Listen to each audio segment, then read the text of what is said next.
Once you've done those defining points and lines, it then becomes very clear that the inferior plane underneath the cheek can look a little bit empty. It almost looks like someone's had too much of the buccal fat removed, and they end up with a defining line that looks essentially gaunt.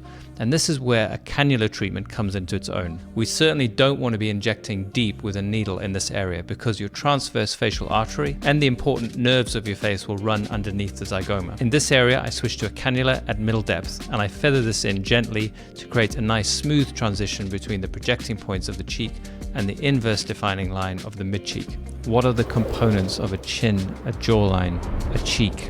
How does it fit into the face naturally so that as you inject, you create more beauty rather than less? This is what makes for an artistic injector. It's the ability to not just understand the injection points or understand what your patient is asking for, but to actually understand the aesthetic potential of the face. It's the gap between where a patient is and where they could be. We need a framework that teaches us not just about the proportion or the techniques used, but about the actual shape and detail of different elements of the face and how it all works as a whole. Mastering this missing piece is a crucial step on the success path I've developed for aesthetic practitioners. It will transform you from a basic injector into a confident aesthetic artist, with the ability to grow a thriving clinic filled with patients who trust you with their entire facial journey, not just individual treatments. If you would like to learn my framework, click the link in my description for more information.